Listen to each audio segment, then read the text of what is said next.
मित्रांनो, बरेच लोक असे आहेत की ज्यांना आपल्याला काहीतरी होईल किंवा घरच्यांना काहीतरी होईल अशा प्रकारची भीती असते. अशा प्रकारचे व्हिडिओ मी यापूर्वी सुद्धा भरपूर बनवलेले आहेत याच प्रकारच्या लक्षणांवर.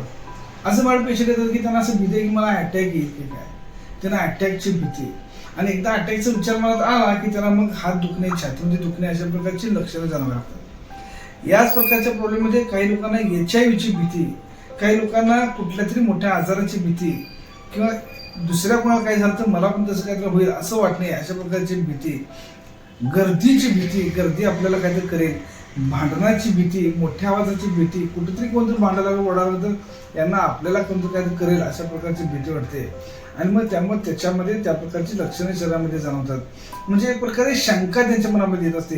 हा एक भ्रमाचा आजार आहे की ज्यामध्ये आपल्याला काहीतरी होईल असं शंका त्यांच्या मनामध्ये येत असते. आपल्या बाबतीत काहीतरी वाईट होईल अशा प्रकारची शंका, किंवा घरच्यांना काहीतरी होईल, मुलांना काहीतरी होईल, फॅमिलीमध्ये कोणाला काहीतरी होईल अशा प्रकारची शंका त्यांच्या मनामध्ये येत असते. आणि एकदा अशा प्रकारची शंका आली की मग ओव्हर थिंकिंग व्हायला लागते.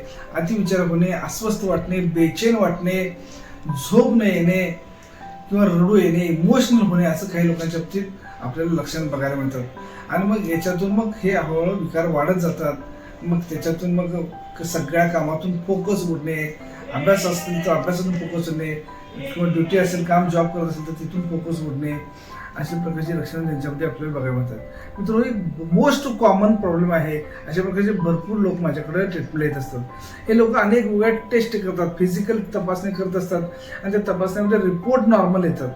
मला बरेच लोक असे भेटतात की त्यांचा रिपोर्ट नॉर्मल आला, मग त्यांना असं वाटलं की डॉक्टरांची काहीतरी चूक झाली असेल, मग दुसऱ्या दवाखान्यामध्ये पुन्हा रिपोर्ट केला, मग तिथं रिपोर्ट नॉर्मल आला, मग पुन्हा तिसरीकडे रिपोर्ट केला, तर त्यांचं समाधान होत नाही. त्यांना वाटते आपल्याला लक्षणं आहेतच.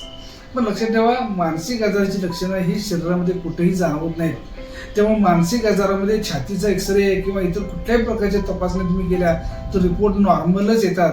कारण मानसिक आजार हा शरीरामध्ये दिसत नाही, तो मनाचा आजार असतो. त्यामुळे रिपोर्ट हे नॉर्मल येतात आणि तो आजार मनाचा असल्यामुळे त्याला मनाची ट्रीटमेंट करावी लागते.